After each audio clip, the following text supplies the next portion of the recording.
Cette semaine, Bitcoin a littéralement explosé. Il est allé chercher plusieurs records de prix en dollars et a tiré dans son sillage l'ensemble du marché des cryptos. Plus le temps passe et plus l'on approche la fin de cycle. Une hausse comme celle qu'on vient de vivre ces derniers jours suscite forcément des interrogations. Alors, où va Bitcoin? Pour répondre à cette question, il faut prendre en compte plusieurs paramètres. Je ne vais pas tous les détailler dans cette vidéo, je vais te partager les principaux éléments, ceux que je trouve les plus pertinents, ceux qui sont d'actualité aujourd'hui. Alors reste bien jusqu'à la fin de la vidéo si tu veux vraiment avoir l'intégralité de ces informations. Au passage, j'en profite pour te solliciter une seconde en cliquant par ici sur le bouton s'abonner. Tu nous soutiens énormément et tu es sûr de ne rater aucun de nos futurs contenus. Et si je m'en réfère à cet article de Crypto News, les experts envoient Bitcoin à 150 000 $. Je te laisserai le lien dans la description, il y a des choses très intéressantes dans cet article. Le cofondateur de Milk Road, Kyle Redhead, envoie Bitcoin à 150 000 $. Autre point intéressant, Matthew Hyland a confirmé que Bitcoin venait de valider un Daily Higher High, c'est-à-dire qu'aujourd'hui, les bulles, les acheteurs, prennent le contrôle du marché, ce qui est une très bonne chose pour la suite. Dans l'article, le journaliste revient ensuite sur le rôle clé des investisseurs institutionnels dont on va parler dans cette vidéo également, et notamment parce que même avec toutes ces incertitudes, la demande reste là. Alors sur Crypto News, tu trouveras d'autres articles sur des sujets divers toujours autour de la crypto. Je te laisserai le lien en description de la vidéo et je t'encourage vivement à mettre ceci dans tes favoris si tu veux être au fait de toute l'actualité crypto dans ses moindres détails. Qu'il s'agisse du Bitcoin ou de l'Ethereum ou de toutes les actions ou comme tu le vois ici, des reviews complètes sur des plateformes de trading. Je te laisse donc le lien de Crypto News en description de la vidéo et je t'invite à cliquer dessus dès maintenant, comme je te le disais, à l'ajouter dans tes favoris parce qu'il y a une chose très importante pour la réussite de ton bull run, c'est la qualité de l'information crypto à laquelle tu vas avoir accès. On l'a vu dans la vidéo précédente, le nombre de Bitcoin sur les exchanges centralisés est en chute libre depuis de nombreux mois, ce qui peut aussi expliquer la hausse actuelle. Parce que Bitcoin possède un atout majeur, il n'y en aura que 21 millions. Alors bien entendu, on peut en acheter une infime partie, il y a 8 décimales à Bitcoin. Pour la petite histoire, le dernier chiffre, celui qui se trouve à la 8e décimale, on appelle ça un Satoshi en référence au créateur du Bitcoin, Satoshi Nakamoto.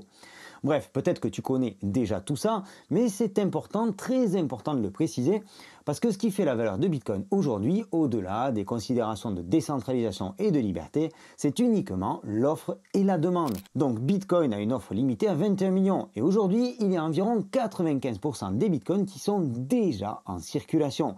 Il en reste donc 5 petits pourcents à produire, et le dernier Bitcoin, pour la petite histoire, sortira des fermes de minage en 2138. Alors d'ici là, de l'eau aura coulé sous les ponts. Mais aujourd'hui, il faut savoir qu'il sort 450 bitcoins par jour des fermes de minage, et ce depuis le dernier halving en avril 2024. Sauf que de l'autre côté, les ETF coffrent déjà 6,37% du nombre de bitcoins en circulation et ce chiffre ne cesse d'augmenter. Au mois de juin, les ETF ont injecté 4,6 milliards de dollars dans Bitcoin. Au mois de mai, c'était 5,2 milliards de dollars. Le 10 juillet, c'est plus de 10 000 bitcoins qui ont été ajoutés aux ETF, le 9, 1980 bitcoins et le 8, seulement, entre guillemets, 695 bitcoins. Autant te dire que la demande explose la production journalière qui est, je te le rappelle, de seulement 450 bitcoins.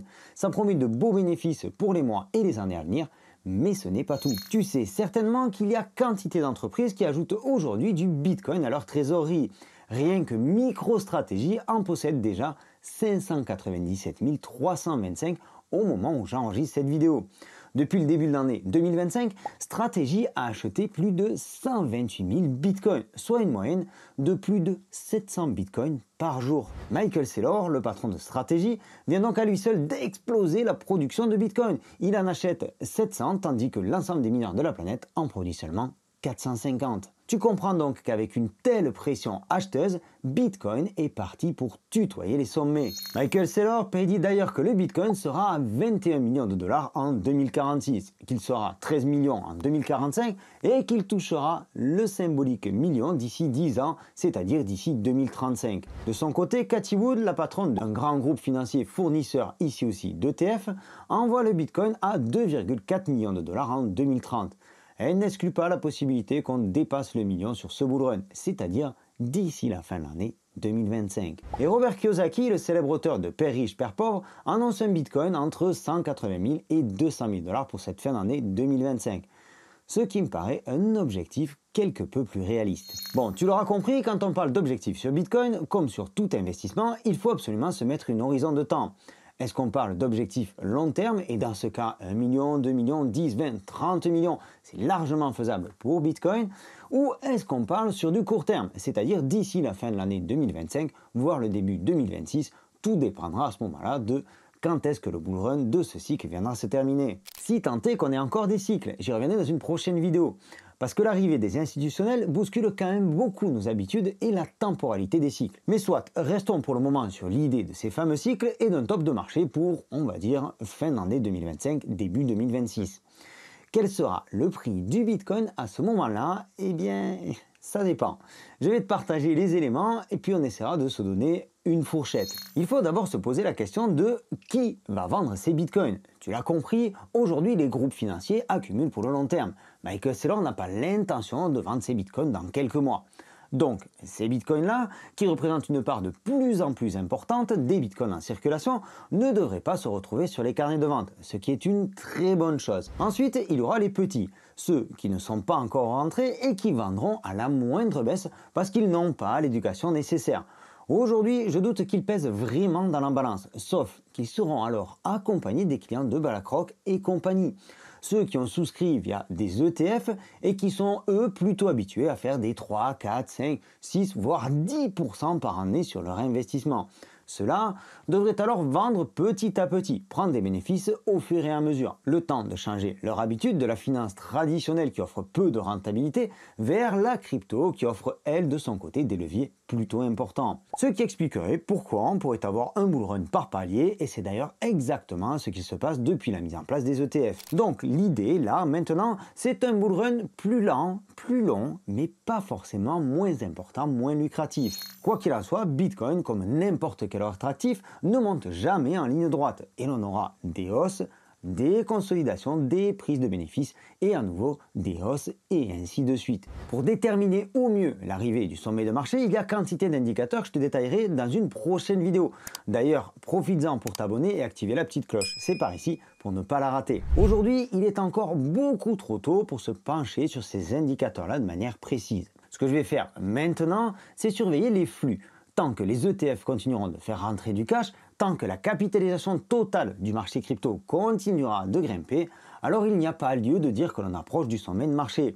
Tant que les institutionnels continuent d'acheter du Bitcoin pour leurs réserves, je considère qu'on est sur une tendance haussière. Et là, certains vont me prendre pour un newbie, pour un débutant, mais j'ai bien envie de me fier à ce graphique. Ce que l'on appelle le Rainbow Chart, et ça c'est uniquement pour me faire une base, pour me faire une idée globale. Comme je te le disais, aujourd'hui il est encore trop tôt pour fixer un prix ultra précis.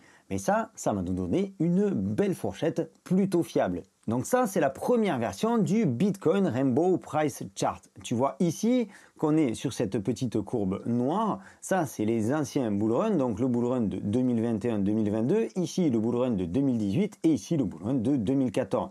Et tu vois que petit à petit, la courbe s'aplatit. C'est normal, il y a de plus en plus de dilution, c'est-à-dire de plus en plus de personnes différentes qui possèdent du Bitcoin. Et puis il y a de plus en plus de Bitcoin en circulation, ce qui le rend de moins en moins volatile. Donc ici, si on prend une coupe mal taillée, on pouvait se projeter sur un plus haut du Bitcoin très proche finalement du million de dollars. Et cette courbe a été mise à jour il y a un très peu de temps et on voit ici que finalement le potentiel de hausse est moins optimiste. Et si on se dit que notre pic est entre le mois d'octobre 2025 et le mois de janvier 2026, on se retrouve avec un maximum pour le Bitcoin ici à 450 000 dollars. Si on rentre dans la partie rouge, on voit que dernièrement on est rentré dans la partie orange et si on prend un petit peu de précaution, on va dire qu'on dépasse la ligne jaune, on vient sur le orange clair, quelque chose comme ça. Donc ici, le orange clair nous donne un prix entre 200 et 290 000 dollars. Si on pousse un tout petit peu plus loin, c'est-à-dire en début d'année 2026, on va avoir ici un prix entre 195 000 et 250 000 dollars.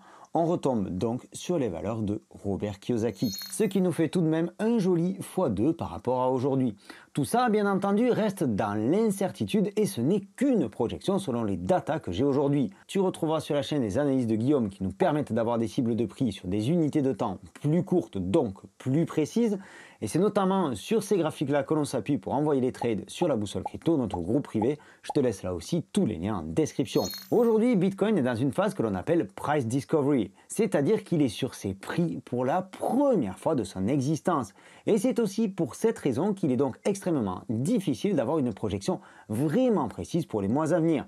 D'autant plus que la grande nouveauté de ce cycle, tu l'auras compris, c'est que Bitcoin devient de plus en plus corrélé au marché financier traditionnel et que la moindre secousse au Moyen-Orient peut tout faire plonger en quelques heures. Alors plus on va s'approcher de l'éventuelle fin du bull run, plus on pourra être précis. Et ça c'est important parce que quoi qu'il en soit, que tu découvres Bitcoin aujourd'hui ou que tu sois dessus depuis un certain temps, il ne faut pas regarder ce que tu gagnes à l'instant T, ce qu'il y a de nouveau, ce qu'il y a de plus dans ton portefeuille, mais plutôt quelles sont les datas et quelles sont les informations à propos du marché que tu as à l'instant T. Quand tout le monde va commencer à crier que Bitcoin s'envole pour le million alors qu'on est seulement à 150 000 ou 200 000 $, alors il sera peut-être déjà temps de commencer à sortir. Et si c'est un petit peu avant, un petit peu plus bas, c'est ok.